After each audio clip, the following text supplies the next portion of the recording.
Oh, did you?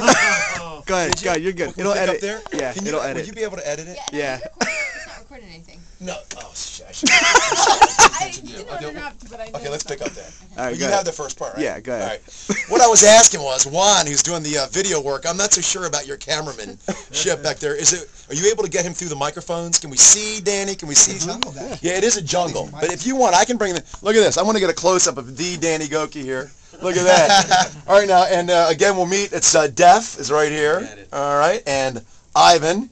Hello. Right, and Brad. Brandon. Right? Brandon. I'm sorry, man. Right. So Okay, close. just getting to get to know you guys. We can call him Brad. It's a wow. Do you get the most grief being the new guy? Yeah. Yeah. Again, I'm not allowed to talk about it, though. All right. So, now, Danny, you're everybody calls you the 28-year-old music teacher, right? So, Yeah. what did you teach? Well, it's not that.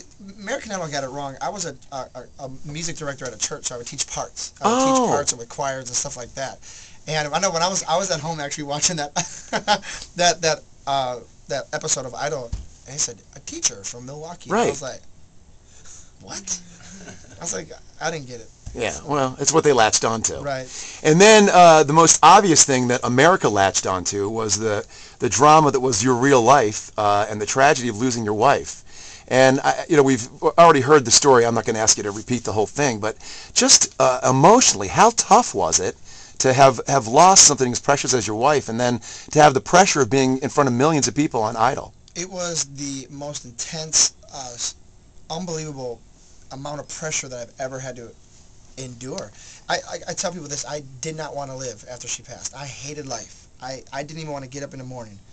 And, for a moment there, it's like I just saw like a glimpse of hope, being able to find some kind of purpose out of the tragedy.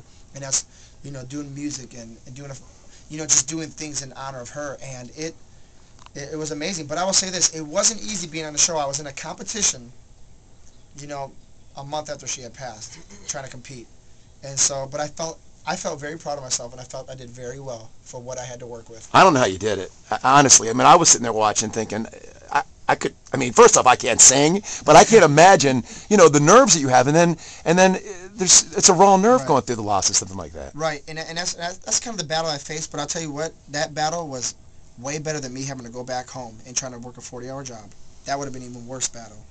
At least I had hope on the horizon. Hey, real quick, now I haven't read into all the stuff that you handed out. You just did a little deal where you handed out a little bracelet. I don't know if we can get this. I see it on your wrist. Yeah, it says One Heart Touching Many. This is a bracelet from the organization Sophia's Heart, and it's just we were able to this past Thanksgiving feed over 500 people for Thanksgiving, give away scholarships. We've helped families. We're doing so many things. We're getting ready to try to raise funding to start a music and arts program in a few cities, and we're just very excited about what we're doing in honor of my wife. Like, this is another venue that has given me hope, another avenue, and that's reaching out to people. I look at my entertainment career, and I look or my career in general as entertainment, and somehow being effective and reaching out. Where I received hope, I want to now give hope to other people. My single is called My Best Days, and it's like, I feel like I'm experiencing my best days, and I think that through Sophia's Heart that we can try to help other people have their best days also. Okay, so you mentioned two important things. One, Sophia's Heart. Is there a website people can go to? People can go to www.sophiasheart.org, SOPHIASHEART.org. And that's all about raising money and awareness? That's all about money and awareness, and also doing, feeding people, clothing people, giving scholarships and education to people. And now our music and arts we're trying to garner up. Okay, and the second thing you mentioned is the new single. Now, when is that coming out? The new single comes out December 22nd this year, September 22nd, a couple weeks, and then the full release album in March. One thing that really blew me away was your audition on Idol. I've watched it a million times. I heard it through the grapevine. Yeah. Everybody was like, in fact, if I remember the correct thing was crazy vocals. That was what they were saying, right? That's what they said, yeah. Is your voice, are you in the mood to sing that again one more time, I then? can do it. This is soul, this is country, this is all of it into one little thing. Yeah. I bet you wondered how I knew about your plan to make me blue with some other guy I knew before. Between the two of us guys, I loved you more. It took me by surprise, I must say, when I found out yesterday. Don't you know I heard it through the grapevine. Man, that was awesome. Let's hear it for Danny here. Come on.